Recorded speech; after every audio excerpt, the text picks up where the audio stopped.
Off.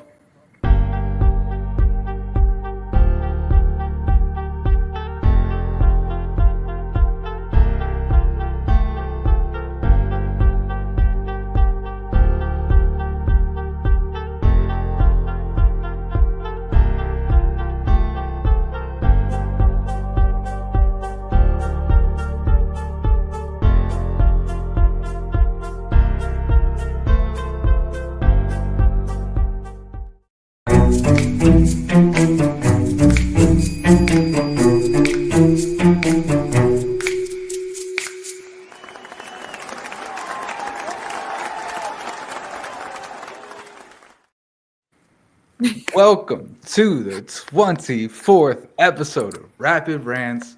We're going to be talking about everything from this new documentary, Am I Racist?, that kind of proposes that all white people are racist in America. And then also the United Healthcare CEO shot dead and everybody's laughing about it. I think that's worth talking about. Let's go ahead and launch that first topic. Let's be clear, what's happening in this country, it's Nazism. Republicans are Nazis.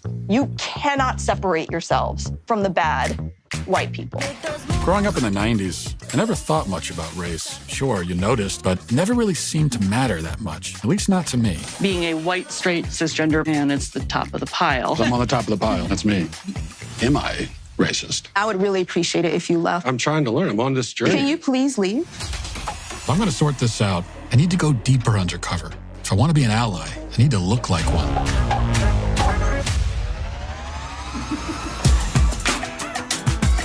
What is racism? Martin Luther King said not to judge people by the... Martin Luther King said a lot of stuff. Is America inherently racist? What the hell is that? The word inherent is challenging there. America is racist to its bones. All of the... So inherently. Yeah. The entire system has to burn. And I'm not going to even use save this country. This country is not worth saving. This country is a piece of shit. Oh, sorry. Sorry. Now, first of all, I got to say, it was a very enjoyable documentary. What did you say, Leslie? I said, I don't think we can hear plays. No. Oh. Didn't mean to interrupt, but... No. Okay, He's we're back. back. Now, all right. So Blaze didn't do his homework, and I didn't. Hey, look, man. I'm 39. You feel me? I'm 39 years old. I may not look it, but I'm 39. And what happens is after I do all that hard work, I'm like, let's get it. The thing start. All right. So basically, Blaze, like the whole premise of this is that like because of society, white people just can't help to have some form of racism, prejudice in their minds, just because of our culture. Dude, yeah. What's your all's take? My take is all of us are has at least a prejudice or some type of racism in the type of way, and I'll use it toward Nigerians. I'll use Nigerians as an example. I'm doing a business right now where a lot of the people that I'm doing a business with are Nigerians. So in the very beginning, we're going to give them access to a lot of our resources. So I came at them in a more simplistic type of way. Just hearing the accent, there's some form of, you don't speak English as good as me, so I'm better than you. Even though if you ask me that question, I don't think I'm better than anybody. But I just felt that type of, superior. And we're in the meeting, and when they came at me correct, I'm like, oh crap, hold on, let me take a step back, and I'm dealing with some professionals. I was coming in I was coming to help a bunch of kids. No, these are grown men and women with great minds. So I think we all have it in us. Those are those biases. Like I remember there's implicit biases that happen that we obviously don't know that we have. Something as simple as you see someone with baggy clothes, a hoodie, you think something's going to happen to you. So What do? You go lock your car. You make sure that you lock your car. It could be white, black, does not matter. I did love this documentary because it showed many different perspectives. The one that I found very interesting was that these people, they were charging thousands and thousands of dollars to basically tell white people that you guys are all racist and there's nothing you can do about it. That blew my mind. Like, It wasn't helpful. No, you're like charging people thousands of dollars just to tell me that I'm gonna be racist for the rest of my life, and I can't do anything. Like it was mostly about accepting that you are racist. Just accept it. There's nothing you can do about it. You know, and I don't know. I think bias is a good word, and I think what you said, Blaze, is a really great point. Is just like preconceived notions almost. Yeah. And I mean, there is an argument to be made that because of our society, we all have those preconceived notions. Even about, I have the preconceived notions about all the negatives about white people. You know, like if we are inherently racist to to one race or another, then we're inherently racist even against ourselves. Yeah, and I've gotten it from both. I've gotten it from both sides. I've been at a place to where, because I had dreads, the black dude profiled me and made a scene, and I've had the same situation with white cops or white people. So I've dealt with it on both sides, and I got some amazing white friends, and so it's crazy. Okay, another thing they brought up is one woman said that when she's in a room full of white people, this is a black woman, in a room full of white people, she does not feel safe. I don't understand how she could feel that way. You know, we need more time. All right, well, let's go another 2 minutes. Let's go another 2 minutes. Yeah, that thing need another 2. Run that. The reason why that was so contradictory was because you are creating a program solely for white people. So you're putting yourself in that situation. But to say that you're unsafe, I wanted to see why she feels unsafe. I know that when I was working with these kids in a fashion, one of the businesses, they were just surrounded by a bunch of white people and they felt uncomfortable. But one of the instructors said, use that to your advantage. You are who you are, you're different, but don't allow the people around you dictate your worth, dictate how you feel. Yeah. And I know that's completely different from feeling unsafe, but she didn't explain why she felt unsafe. Yeah, and I think I can explain it. Because even if I was in a place and it was 30 white people and I was the only black guy, the thought will come to me immediately because of everything we've been shown and everything we've taught. Oh, dang, I'm the only one here. All right, that'll come immediately. But because of my confidence in me and things of that nature, I can throw it off, but the feeling still comes. Not everyone has that sense of, security and confidence in themselves. So immediately she's in a place with nothing but white people. She feels unsafe. And she said only white men. And no, it was just, did she say white men or was it just white people? White people. She said white people. But her program, she brings in only white people to educate them. So that's what I'm saying. Yes, bro, they're paying like $5,000. Yes, like she is creating that space, and then she started it off with, as a black woman, I feel unsafe, and this is why you guys are racist. This is why you guys are wrong. And I'm like, then why are you putting yourself in this situation to make money, thousands of dollars? I'm telling you. Had I known that little nugget, this is exactly what she would have. You should have done your homework. I highly recommend it, though. You should watch it. I need to watch it in the day. Yeah, right. As soon as I touch that pillow, it's a wrap. All right, Princess, topic 2, please. The CEO of America's largest health insurance company was shot and killed by a masked attacker outside a New York City hotel. United Healthcare CEO Brian Thompson was fatally shot in what appears to be a targeted attack. Police have launched a huge manhunt to catch the killer, who fled on a bicycle into Central Park. Witnesses said the suspect waited outside the hotel before the shooting and knew which door Thompson was going to emerge from before firing from point-blank range. Officers performed CPR before he was rushed to the hospital, where he was pronounced dead. Thompson was 50 years old. The NYPD is offering a $10,000 reward to anyone with information regarding the shooting.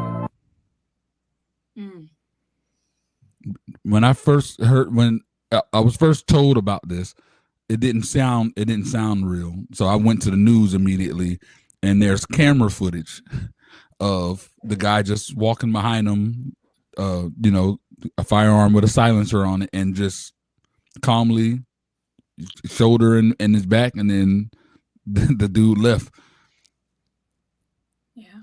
It's crazy. The craziest part of this whole situation is the reactions that we're getting, and it's not just the fact that all of the internet is laughing at this guy for getting murdered. They're, oh well, I would have sympathy, but that requires prior authorization, so I'm not going to have that. Oh, haha, it's a healthcare joke. Oh, haha. Oh, he deserved it. Oh, he should have approved this.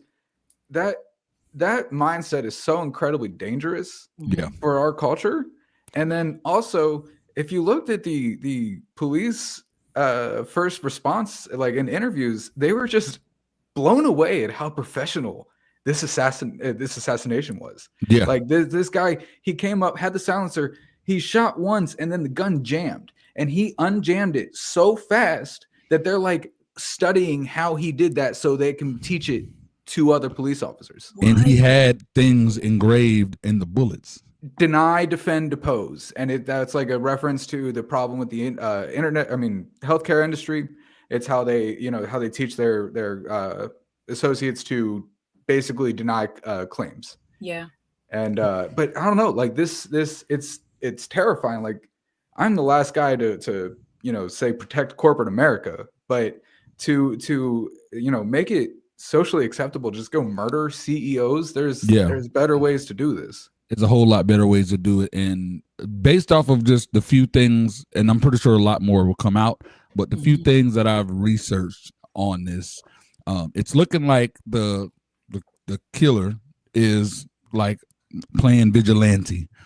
And because there's rumor that Thompson was profiting over like $500,000 in trading bank stocks, and he had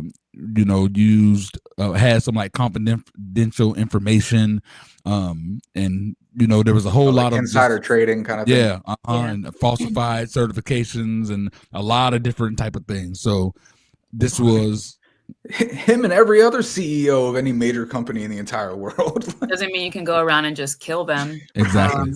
But I think it's very interesting to see the perspective or just the reaction of the internet. Like you said, like they're making fun of him. Like it's a joke. This isn't remotely a CEO, but Kevin Samuels, when he died, people were just laughing about it. Like, well, he got what he deserved. He's finally dead. And it's like, this is someone who just died, and they're leaving behind their family, their friends, their loved ones. And you're coming in and making fun or happy that he died. That's inhumane. Exactly. Right, what good does that do? Yeah. Nothing. The world is crazy, because even the R. Kelly situation, when he went in, when he was finally locked up or whatnot, his daughter or one of them came out to speak and said, a lot of these things happen, and yes, justice should be served, but it still hurts that this is my father. At the end of the day, y'all know the musician, the person that y'all love, but this, it's my father, and this affects our family. And people were in the comments just killing her. Well, he should have thought about blah, blah, blah, blah. No sympathy for her and the family, who had nothing to do with the craziness that he did. Exactly. Did you know that all revenue from streaming R. Kelly goes to his victims? What? Yo, baby, put on that bump and grind. Right? Yeah, the makes bump you and feel grind. better about listening to R. Kelly. Like, third topic, please. The Gen Alpha McDonald's playground. iPads for the little Gen Alpha babies. This is the McDonald's playground now, guys. This is so freaking sad.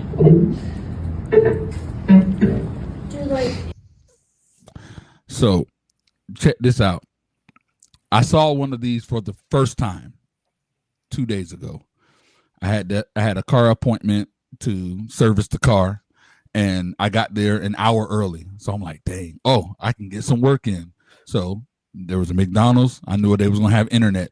So I was going to sit in a regular desk, but there were no plugs. So I looked at the play area, and I was like, same type of setup. And I was just so happy that I conveniently, but I didn't even think about, this is the play area. The bouncy house ain't there. I used to, as a kid, you don't understand the passion, the It was joy awesome. of being able to jump into the freaking, just go down the slide, the ball. It was crazy. And then all the kids just running around and like you make friends or you guys don't. Exactly. That part, the social skills that you learned in the McDonald's play area, come on, were priceless. You could not have developed these completely stranger kids, but then they're in the same tube as you. So now we're gonna race, or now he's I'm the army soldier and he's my enemy, and we're gonna chase each other. And, Let's go. like I mean, shit. I learned to flirt with girls when I was like 9 years old in the McDonald's play area. When are these kids gonna learn to flirt now? I learned how to flirt too. I threw the ball right at her forehead. Bow. You guys are the reason why they say boys, you know how they like girls when they start making fun of them. Oh, for sure. Absolutely. Absolutely. No, that's insane that they have that. Like, it's just the concept of now kids are getting iPads and like just television as opposed to just playing outside. Like, you get some dirt on your pants. Oh my God, Mom, I got dirt on my pants. It kills me. I had the best piece of joy riding down the street one day and saw these kids playing football. I was like, they were playing in their yard, and I was like, oh my God, I didn't see a phone in sight. I was searching. I loved it. I just had to stop and just watch like a stalker. Straight up, bro. Like, there's an apartment complex like just outside of my neighborhood, and I want to do like a study on this complex because there's like 3 or 4 adults that somehow get 30 kids outside in a field running around, playing soccer, playing football, just doing whatever, just hanging out almost every day. How is this possible today? You know what I mean? And then, I think the most frustrating part about the play area thing is that we look forward to going there because it's a whole setup that no one had at home. Yep. It was different. It was a treat. Now you're going to just bring them from their iPads at home and put them in front of the iPad. Like, why are the kids going to even be excited about that? Like, I could have just done this sitting on my couch instead of this uncomfortable stool. Exactly. But then that one little toy that you just hit it and it makes a noise. Like, what are you doing? You guys could have tried a little bit harder. Maybe have two buttons instead of just one. Like, whack a singular mole. Yeah. They're creating. Oh no. Okay. Getting fights in division. Hold on. That's what they're creating. You got to say that over again because you're still frozen. Out. Yeah. But anyway, it's damn sad. It's sad. I don't know. Like, I mean, also we used to get ice cream from McDonald's, and now the machines are always broken. So yeah, but the childhoods aren't the same anymore. Like, kids don't like going outside. They don't care for it. They don't. No. And it's like and I was able to hear everything. It was just, sometimes my computer it was mad at the McDonald's thing, You notice it happened last week when we were talking about Fruity Pebbles too, and the dismantling of such a great cereal. So yeah. An era is over, man. The McDonald's play area era is over. I won't be the same. Next topic, please. A lot of women genuinely don't value kind, good men. Okay, I'm not comfortable. In fact, I've tried really hard to be attracted to men who treat me well. It's boring. It's not only boring, but it makes me feel uncomfortable. What the fuck? And you know what? I don't like to date my type of guy anymore because I feel like it's really boring because he treats me so good, which common sense, you want to be treated good from a guy. But when you get treated good, it's kind of boring and oh, fuck. You know the sad truth? Most men don't even start off wanting to be savages or jerks. They're actually created. We learn the truth about what she's speaking about early on. And then from there, you see that, you gotta drag them. And I know that sounds harsh, but you learn. As a matter of fact, ask any woman about who is the guy that you loved the most. And it'll always be the most toxic, the most narcissistic, the guy that she wanted to tame. And then ask her about the guy that loved her the most. And then ask her about how that relationship dissolved. 9 times out of 10, it'll be she left the relationship because she just wasn't happy. It just wasn't fun. They like that challenge. They want the challenge of taming a man, changing him into something else, that they ultimately won't like anyway. You gotta always keep them on their toes, always keep them in a state of anxiety, because it's like that's what they respect. It's unfortunate until they get like way past their prime and now they're coming with a lot of baggage, and at that moment they start to appreciate a good man. I gotta say that the women that find good men boring are the toxic ones. Oh, for sure. And he's right. Like a lot, I would know from like, for instance, I asked Ty, like, at what point did you become this, like a player or whatever, before we got together? And he was like, when my last girlfriend at the time cheated on me and I came back and it was over with. And it's really unfortunate because women, when they break the hearts of good men, they end up becoming savages, not because they want to, but like you said, they were created. And I just don't understand the concept that women believe that good men are boring. Why do you want to be treated poorly? Why do you want to just have these arguments? Like, you need to grow up and realize there's not a lot of good men out there. Just like you just don't.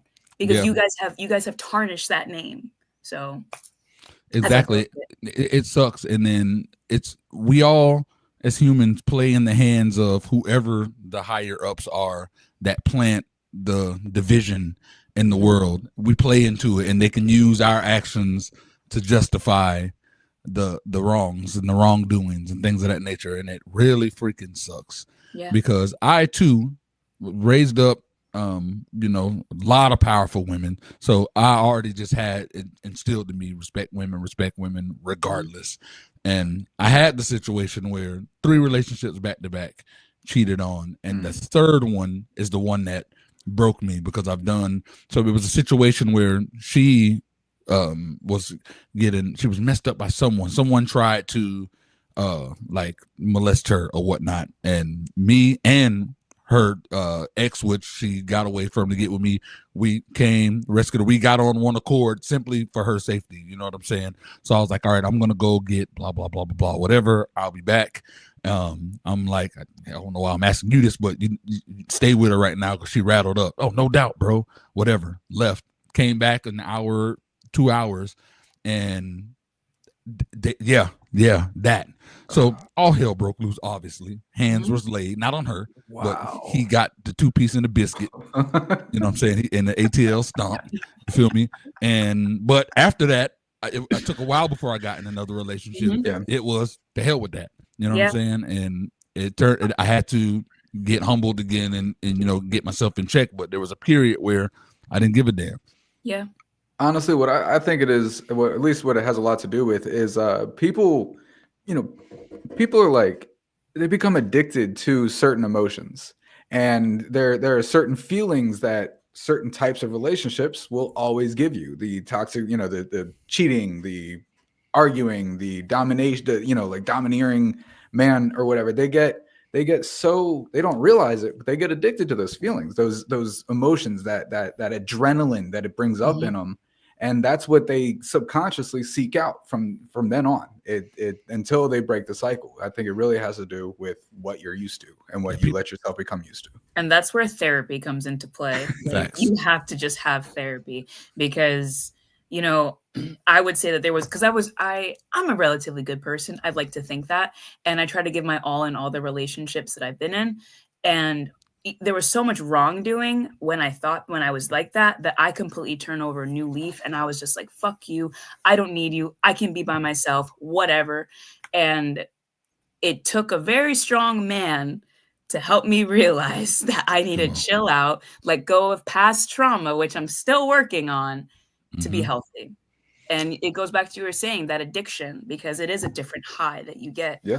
But that doesn't last long, and you will always, until you become older, realize that you have been living this life in a way that you will not find proper love.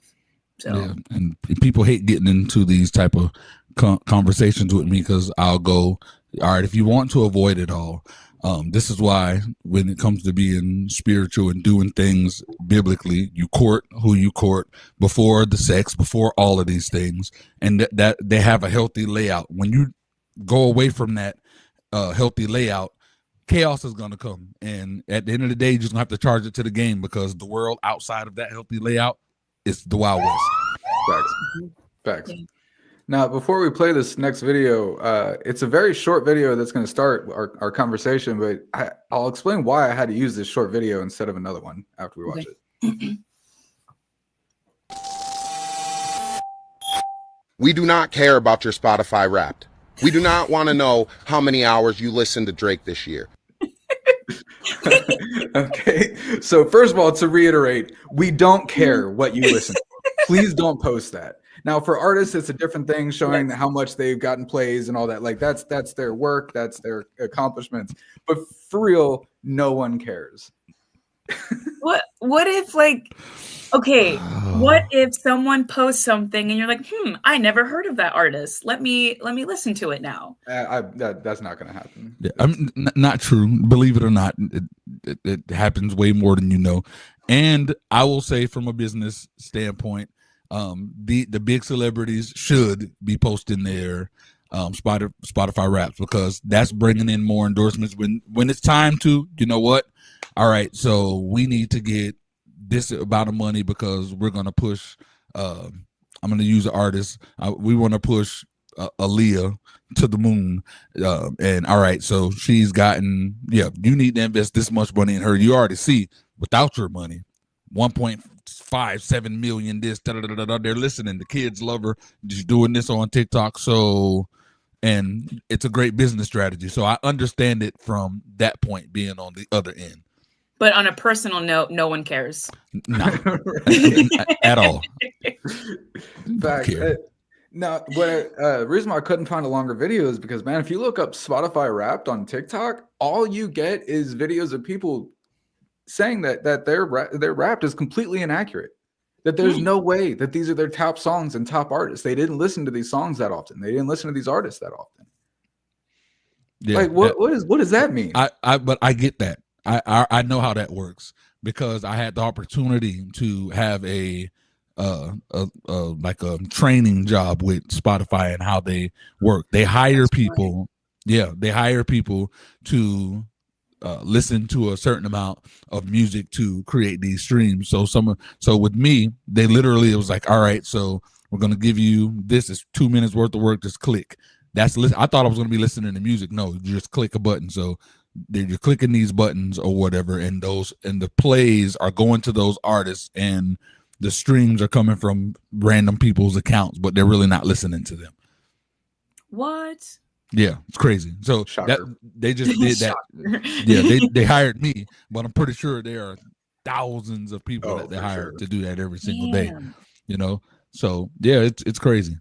And then as far as the independent artist Spotify Wraps, I can go on forever with that. It one of the things that I'm able to see, and I'm hoping artists listen to me closely, is not that we don't care about your Spotify Wraps.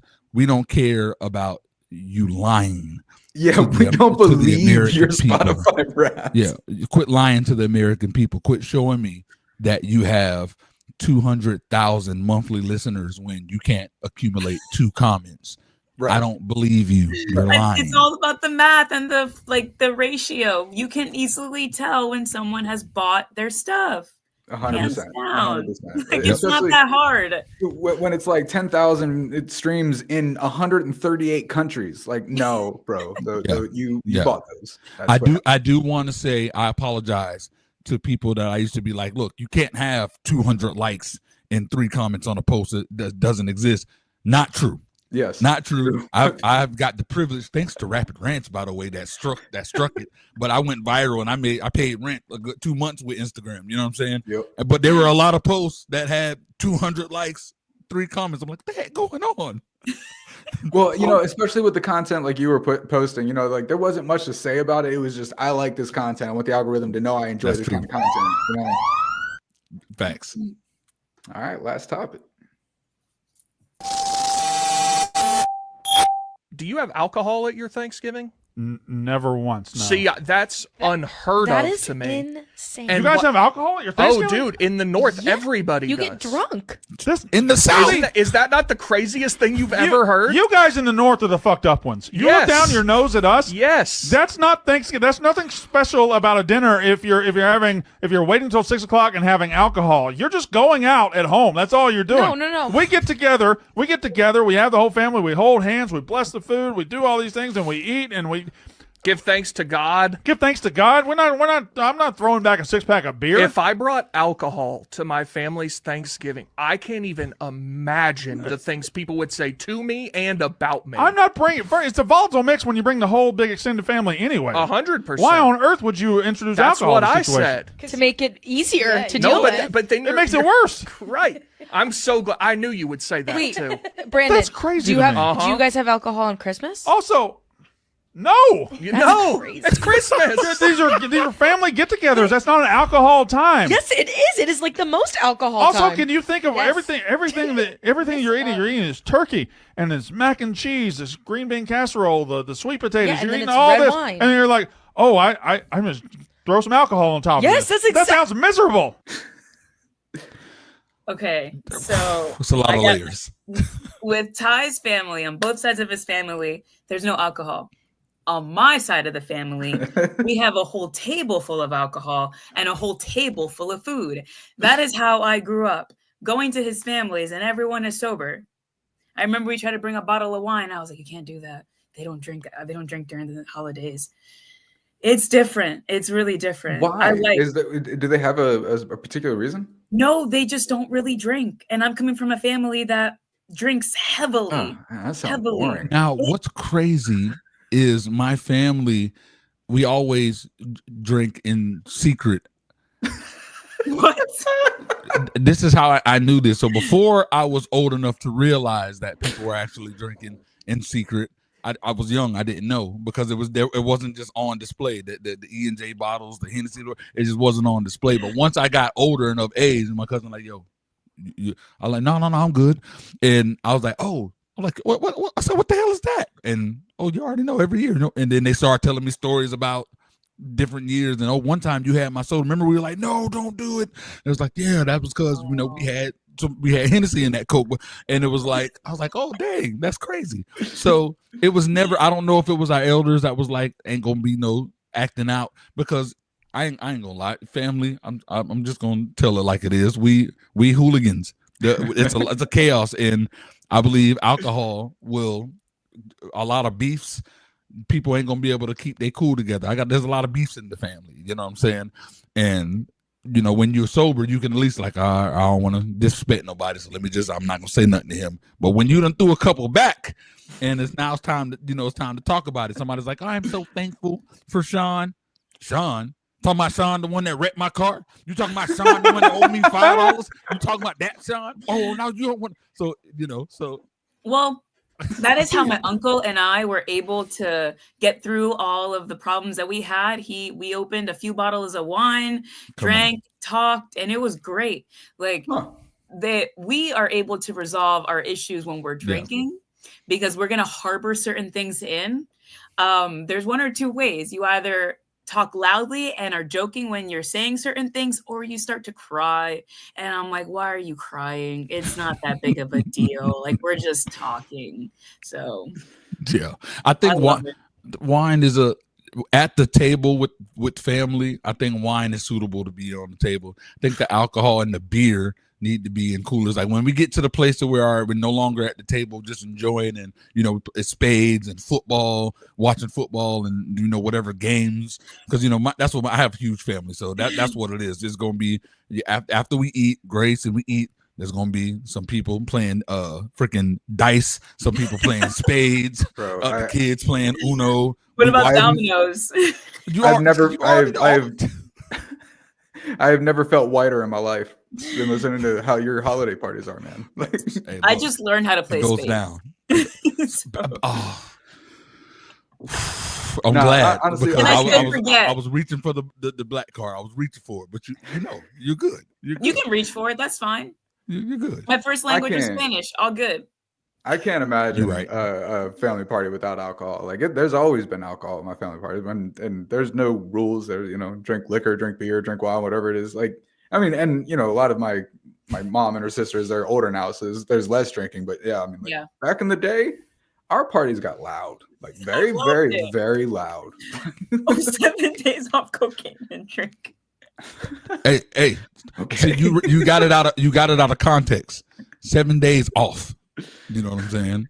It's like that's good. I put it up to applaud it. You know what I'm saying? Yeah. Let's go to Leslie's question. Okay.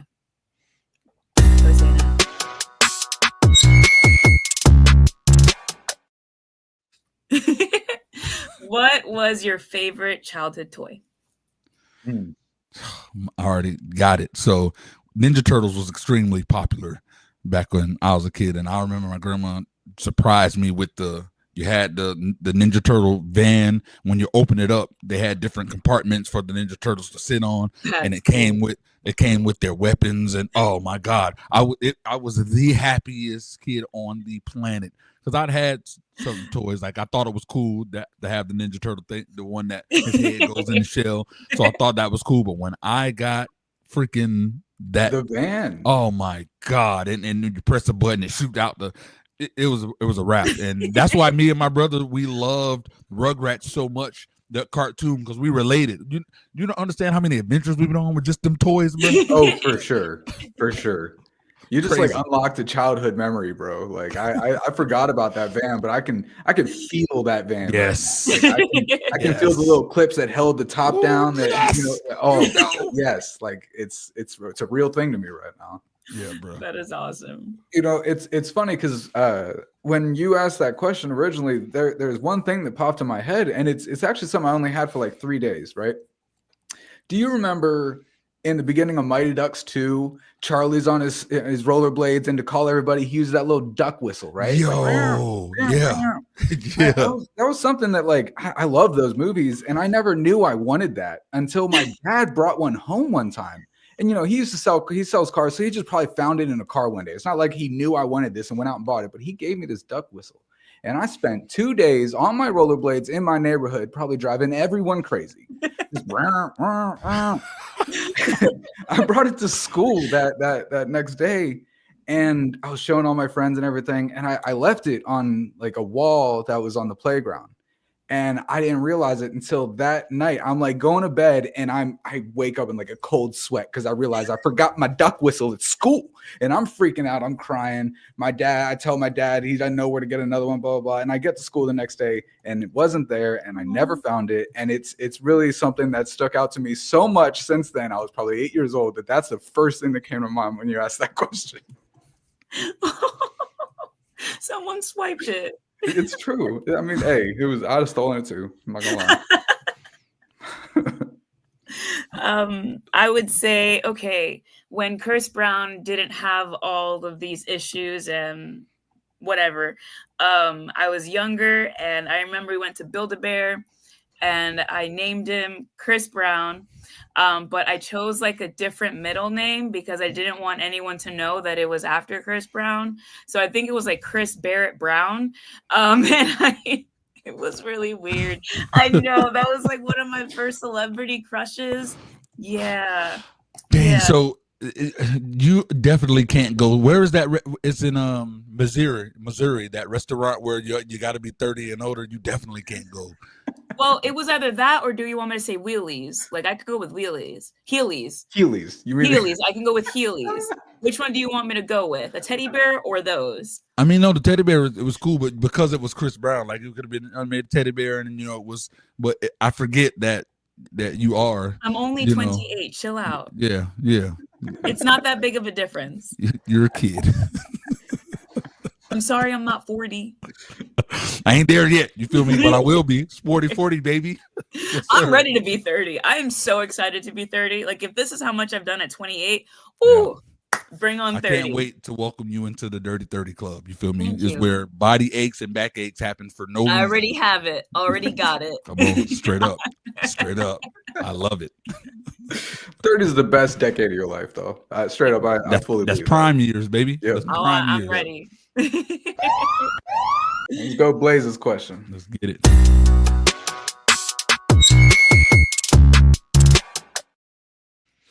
All right, squad. My question is, if someone was offended by you speaking an actual non-debatable fact, like you told the truth, I'm not saying that you were like, oh, bro, you stink, and they're like, oh my God, I'm gonna go there when you're like, no, you're not a man, you're a woman, you were born a woman, so, and you told a fact, and they were offended by it, would you apologize for offending them? Could I answer that question without using your example? Right. Yes, you don't have to. You don't have to use that. You don't have to use the. Yeah, you don't have to use the example. But I gave it, so you understand that there's no. So this is a 2-part answer. No, yeah. Go ahead. 2-part answer. One, yes. For example, second one though, I am not going to apologize for you feeling bad about facts. You cannot refute a fact. You cannot do that. Everyone has an opinion which you can argue with, but you cannot argue with a fact. Plain and simple. I don't care if your feelings are hurt. Simple. Straight up. I'm the same way. Someone tried to debate me, and I'm like, I'll end it right here. So, okay, let's use your logic. So let's say if there's, those people who they're attracted to minors, and am I supposed to be sympathetic and not call them a word that rhymes with clutter child? What? We're getting canceled for saying retile. So, when I say it, it's going to come out wrong, but just know it rhymes with. Like I'm going to say, you son of a witch. You feel me? So, but I'm not going to be I'm not going to apologize because you feel like, oh, you're in love with you have to be in love with a minor. No, that's freaking what it is, bro. I said what I said. I'm standing on for sure. I think it depends on the fact and how it's presented. There's thank you, bro. Thank you. But I think it's what the fact is about and how it's presented. Am I going to apologize to somebody for just stating an actual fact that offended them? No. But there's a way to present things, and there's a time and place, and there's a motive to be had. I think that's really the most important parts. Yeah, I believe if there's rude and cruel intentions for, I don't understand. You're a freaking whack job. You think you're a freaking cat. You freaking you come in at someone like that, you can hurt them. But if it's all about the delivery. Yeah, it's definitely all about the delivery. I'm going to tell the truth, and 10 times out of 10, you're not going to like it, but I'm going to be respectful when I do it. So I've seen more and more of that stuff. Like after the election, somebody posted like, I don't. What about my kid's right who identifies as a cat? Like they're really concerned about this. It's a. Yeah. Is he muted again? I did that on purpose. You know what I'm saying? There's an organization that's actually trying to normalize PDF philia. Yep. And that's the way our world is going. Like, how are you justifying this? How are you making it seem like it's okay? We blurred a lot of lines. Mm-hmm. So where are they? Yeah. The world is crazy because it's just feeding us on the way that they want things to be. And I feel like every single day we're going on, it's getting to the point to where they're forcing us to accept lies. And I can't get behind apologizing for telling the truth. I'm afraid. It's like if there's a fear of mine, it is to tell the lie. Offending you, not scared at all. I'm not losing a little bit of sleep. Now, I'm not going to purposely go out with the intention to offend people, but if you feel some type of way. I mean, also, though, like it gets harder every day to find any indisputable fact about anything because there's always other information on the internet, and now with AI and generated videos, well, like how the hell are we supposed to know what's a fact? Well, it's like with Google, they do an AI overview now. So you have to dive deeper. Right. Which you can't trust that. No. That's what they want you to know. Yeah. Exactly. Let's run my question.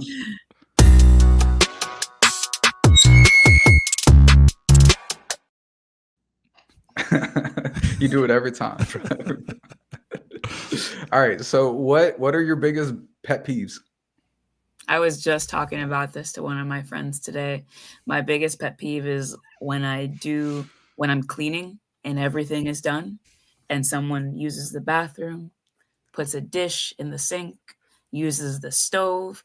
Like, can you just not touch anything for a few hours, please? Because it'll be when I'm just done cleaning. Like, no, I did a deep clean on our bathroom.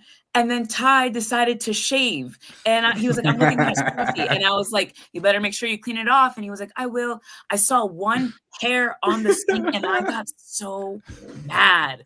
I didn't say anything because I'm like, no, he did a really good job at cleaning, not up to my standards, but he tried. And I appreciate that. So thank you.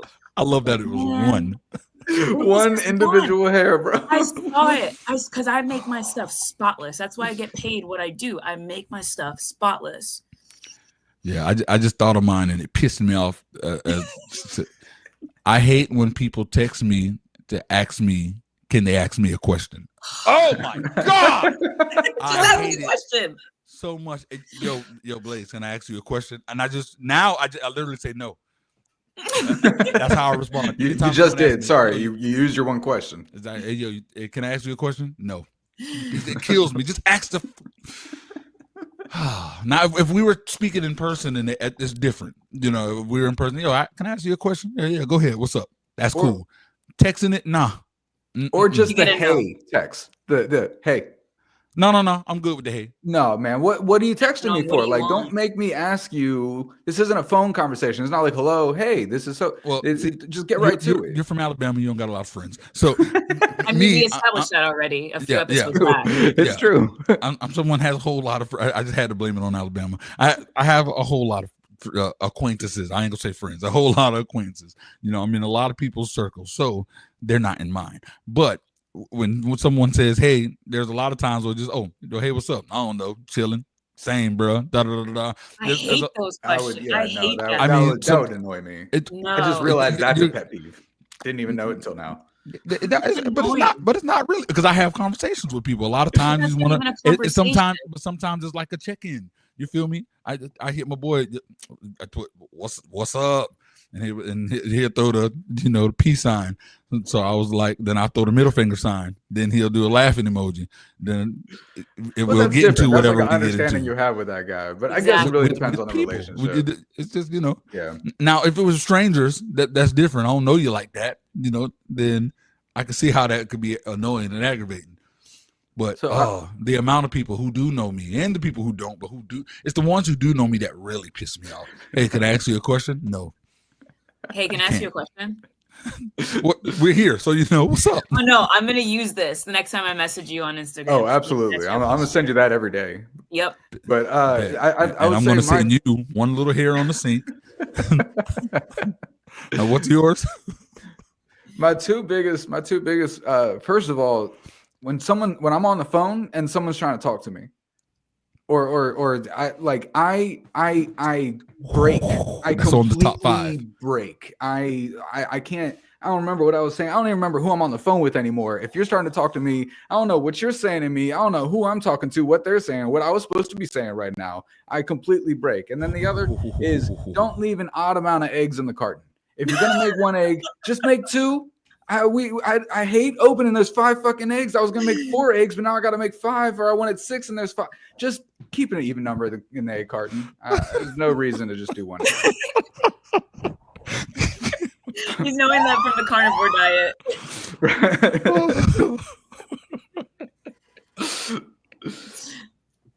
All right, man. This has been a dope episode. Episode 24, Rapid Rants. Please follow, like, subscribe, share, do everything we want you to do. You can catch us every single Friday at 3 p.m. on